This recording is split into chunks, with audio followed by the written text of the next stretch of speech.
और जो नहीं जानते उन्हें हम बताते हैं ट्विशा कौन थी, क्योंकि कोई गरीब, मजबूर, बेबस, लाचार लड़की नहीं थी ट्विशा। नोएडा की रहने वाली थी, पढ़ी लिखी, एमबीए ग्रेजुएट थी, 2012 में मिस पुणे रह चुकी थी, दिखने में बहुत खूबसूरत। इसकी शादी भोपाल के समर सिंह से हुई। दोनों की मुलाकात एक ऑनलाइन मैच मेकिंग वेबसाइट के जरिए हुई, यानी लड़की ने लव मैरिज नहीं की, माता पिता के कहने पर अरेंज मैरिज की थी। अब आजकल मीम आता ना, arrange marriage scary, what if your husband और वाइफ इज लाइक दिस। यही था, क्योंकि पहली नजर में अरेंज मैरिज में समझ नहीं आता है, यहां भी नहीं आया। ट्विशा ने जिस घर में शादी की वो एक प्रतिष्ठित परिवार था। पति समर सिंह क्रिमिनल लॉयर है, सास गिरबाला सिंह रिटायर्ड जिला जज है।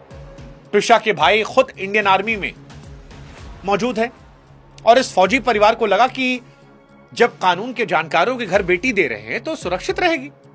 ट्विशा ने भी सोचा होगा कि शायद भोपाल में उसका नया घर होगा, जिंदगी अच्छी खूबसूरत दौर में जाएगी। और यह सब कुछ सिर्फ 5 महीने में हुआ, क्योंकि शादी दिसंबर 2025 में हुई थी, 5 महीने पहले। लेकिन शादी के बाद चीजें बदलने लगी। ट्विशा के परिवार का आरोप है कि उनके परिवार को बार बार छोटा नीचा दिखाया गया।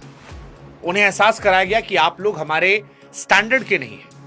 पिता द्वारा दिए गए करीब 20 लाख रुपए के शेयर्स और इन्वेस्टमेंट पति के नाम ट्रांसफर करने का दबाव बनाया जा रहा था। शुरुआत में शायद ट्विशा ने इन बातों को सामान्य शादी की जिंदगी के तनाव या तालमेल की कमी मानकर इग्नोर कर दिया।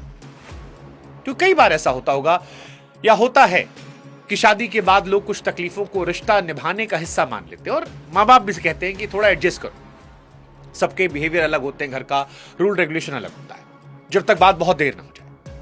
लेकिन फिर धीरे धीरे ट्विशा को लगने लगा कि जिस घर को उसने अपना समझा, उस घर में उसे हर बार अपने आप को साबित करना पड़ रहा है। ट्विशा के सामने कुछ ही महीनों में तनाव का माहौल खड़ा कर दिया गया। परिवार का आरोप है कि प्रेगनेंसी को लेकर उस पर दबाव इतना बढ़ाया गया कि उसका गर्भपात करा दिया गया।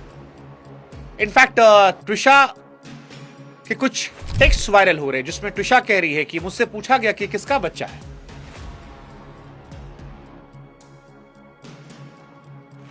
और ट्विशा कह रही कि मैं यकीन नहीं कर पा रही थी कि क्या हो रहा है। मेरा पति मुझसे पूछ रहा है ये किसका बच्चा है। कैसा इंसान है यार वो शादी जो बाहर से एक सामान्य दिख रही थी, लेकिन अंदर से एक लड़की को तोड़ रही थी बार बार। और इस टूटन का इजहार वो अपने दोस्तों के सामने, अपने मां बाप के सामने कर रही थी। दोस्तों को सतर्क कर रही थी कि तू शादी मत करना यार, मैं फंस गई हूं, आई एम ट्रैप्ड।